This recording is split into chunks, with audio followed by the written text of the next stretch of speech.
सद्गुरु श्री ब्रह्मचैतन्य महाराज गोंदवलेकर यांचं प्रवचन 15 नोव्हेंबर.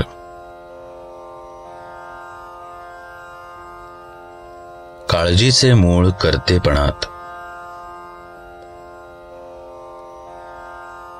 आनंद पाहायला आपल्याला दुसरीकडे कुठे जावे लागते का? नाही. जो स्वतःच आनंद रूप आहे त्याने आपण होऊन मी दुःखी आहे असे मानून घेतले आहे. एक जण आपले तोंड आरशात पाहायला गेला, पण त्याला ते दिसले नाही. त्यावर दुसरा एक जण म्हणाला, मी दाखवतो. असे म्हणून आरशावर मळ बसला होता तो पुसून त्याने आत पाहायला सांगितले. तेव्हा तोंड स्वच्छ दिसले. त्याचप्रमाणे साधू लोक करत असतात. ते आपल्याला सांगत असतात की तूच ब्रह्मरूप आहेस, म्हणजे तू स्वतः सिद्ध आणि आनंदरूप आहेस. परंतु आपण काय करतो की हा प्रपंच माझा आहे असे समजतो आणि त्यामुळे त्यातले सर्व सुखदुःख आपण आपल्यावर लादून घेतो. ज्याने तो उत्पन्न केला त्याला तो रक्षण करण्याची शक्ती असते आणि तो ते आपल्या इच्छेप्रमाणे करीतही असतो.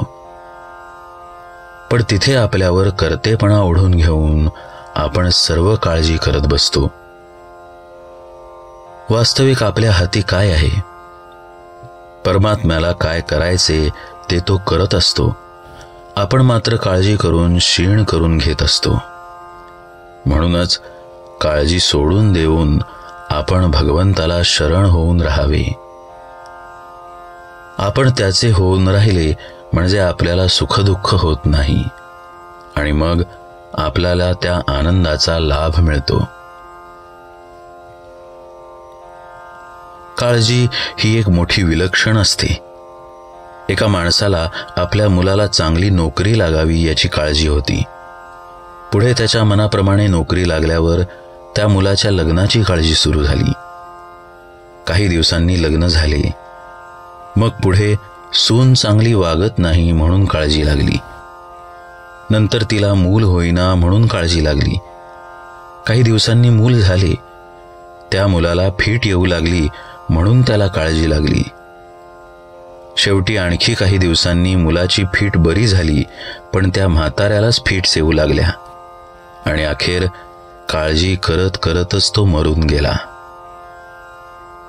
काळजी ही आपल्याला भगवंतापासून खरेच काळाच्या स्वाधीन करते.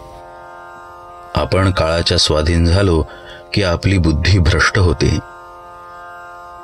खरे म्हणजे काळजीचे मूळ माझेपणात आणि कर्तेपणात आहे आणि खुद्द कर्तेपणाचे मूळ भगवंताच्या विस्मरणात आहे. व्यवहारी माणसे मोठी हुशार असतात. भगवंताला साक्षी ठेवून काळजी करतात. हा तर त्याच्याही पेक्षा मोठा गुन्हा आहे. काळजी लागणे स्वाभाविक आहे ही कल्पनाच आधी आपण मनातून काढून टाकली पाहिजे. आपली काळजी का सुटत नाही या प्रश्नाचे उत्तर अगदी सोपे आहे.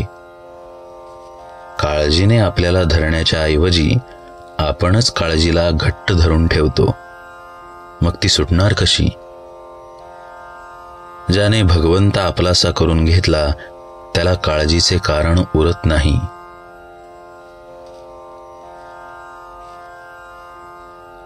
संकट आले तर काळजी करू नये. भगवंत करतो ते आपल्या हिताचे करतो ही दृष्टी असावी. जानकी जीवन स्मरण जय जय राम.